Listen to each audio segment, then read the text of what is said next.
Welcome back, everybody. In today's lecture, continuing with the task achievement band descriptor category, we're going to think about how to create and maintain a position or opinion in the response, when and how to express yourself. This is quite a long lecture, so be prepared, but we're going to go in depth regarding when we should be stating our opinion and in which way we should be doing so. First of all, let's remind ourselves of the band descriptors. So, maintaining and stating a position is one of the most important factors for achieving a high band score in this area. So, present a clear position throughout the response is something you must do if you want to achieve band 7. With some tasks, this requirement is fairly simple to meet. With others, it can cause a little bit of difficulty. But remember that we do not need to give an opinion if the task does not ask us to give an opinion. Now, this is the case with discussion essays and most situation essays. Let's first of all think about approaching the task. Consider the following question. Government investment in the arts, such as music and theatre, is a waste of money. Governments must invest this money in public services instead. To what extent do you agree with this statement? So what are the key words here? Hopefully you'll pick out investment in the arts, waste of money, and public services instead. And then you could think about what your opinion is on each of these key words, on each of these different areas of the task. Let's break it down in a little bit more detail. First sentence, government investment in the arts, such as music and theatre, is a waste of money. Do you agree or disagree with this single statement? Let's imagine that you disagree with this. You don't think it's a waste of money. What about governments must invest this money in public services instead? Do you agree or disagree with this? Let's imagine that you partly agree. Notice that you can both agree and disagree and still have a coherent opinion. This is even easier to do in a two-statement question like the one we are looking at. Notice the two statements above rather than one. Let's have a look at how we would write this opinion in the introduction. Now, stating our opinion in the introduction is important as we need to present a clear position. There's that key word, throughout the response. Throughout, so from the beginning. In the lecture Incredibly Quick Introductions, we took a brief look at how we might introduce our opinion to the reader. Here was that formula again. Number 1, general statement. Number 2, paraphrase the task language. And number 3, write an opinion, and if you'd like to, you can also think about writing a plan as well. Here's an example. It is important to consider how government should spend its money. Some believe investing this money in the arts is wasteful, and that all these funds should be diverted to public services. Now, here's the opinion. While I disagree that the arts are a waste of money, I do feel that some of this funding should go to public services. So we're going to focus on this introduction here and take a closer look. 3 things are very clear from this introduction. Number 1, we understand in full what the task opinion is, what the opinion being presented is. Number 2, we are stating a clear view of our own, that we disagree and agree with different parts of the task. And finally, that our view is 100% relevant to every part of the task opinion. We're giving relevant ideas, another key part of the task requirements. Now, how do you put your opinion into the body? Well, this kind of depends on which type of essay we're going for. In opinion and discussion and opinion essays, your opinion must be clear within the body of the essay, and it must be consistent with the opinion in the introduction, so don't change your mind halfway through. For discussion opinion essays, the opinion should come across in this format. Start with the side that you disagree with and use language which makes it clear that it is not your view, like those who believe.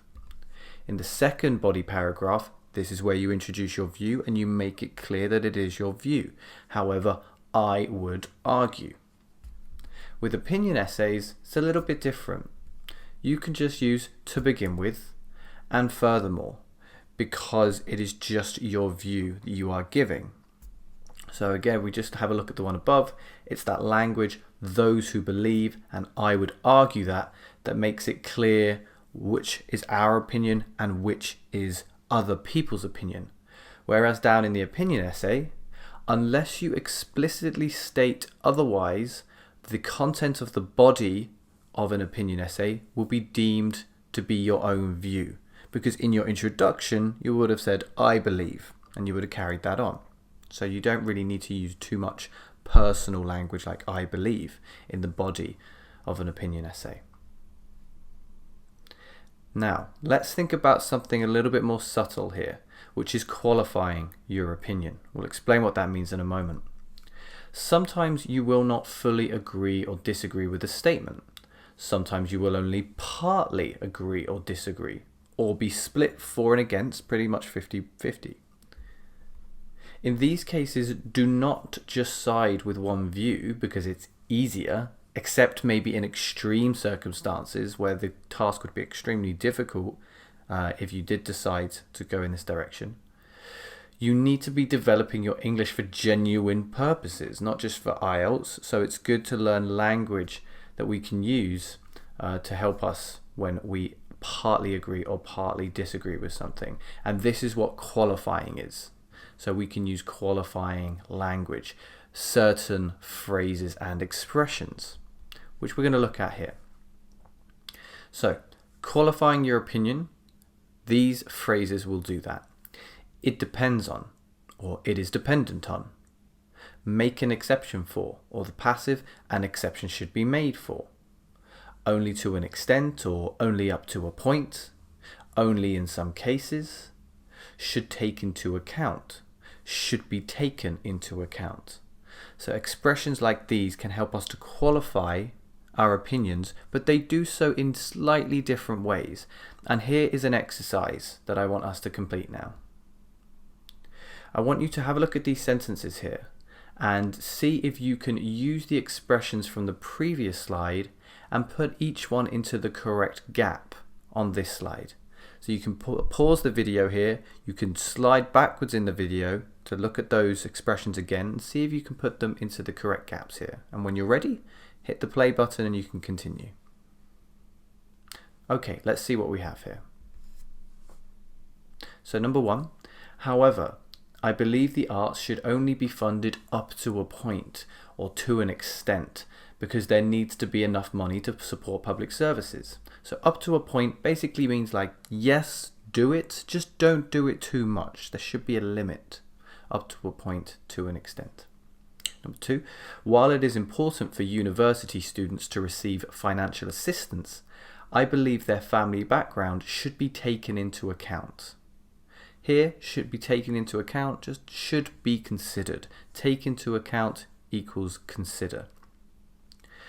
Number 3, although I am mostly against taxing unhealthy foods, I believe an exception should be made for foods which contain artificial preservatives. And then we support that. An exception should be made for, make an exception for, do it differently for a small number of things or a small number of people, just a small number. Number 4, I believe the government should offer financial incentives to the public for recycling, but it depends on what is being recycled. So it depends on sort of on the condition that, it depends on. This is probably the one that you would be most comfortable with and that you've seen many times and used many times in the past. It's still very, very useful for qualifying our opinion. And finally, number 5, the argument for requiring all criminals to undergo community service is one I am in favour of, but only in some cases. So, not all the time, but sometimes. It depends, again, you got that, it depends on the particular case, on the particular situation. So a lot of these are quite similar to one another, but you do need to be using them at the correct times. Finally, let's think about how we can state our opinion in the conclusion. Now, we do look at how to write a conclusion in the lecture Quick Conclusion, but here are some important points to bear in mind. In discussion opinion essays, make sure you cover the alternate viewpoint and its arguments as well as your own. So you're trying to summarize both viewpoints and their arguments. For example, you can see this here. This is a good template for how you would write a discussion opinion conclusion. In conclusion, although, as, so there's your viewpoint and argument, although viewpoint as argument, I believe this viewpoint because second argument. With opinion essays, you don't really need to look at the alternative viewpoint. You can just look at your own, but do make sure again you're summarizing your supporting argument and make sure your opinion is as clear as possible. So here's a template here. In conclusion, due to this argument and this argument, I believe that this viewpoint. Let's have a look at how that looks filled in. First one, in conclusion, although building accommodation is important as it combats homelessness, I believe we should invest more in green spaces because doing so provides a better quality of life for citizens.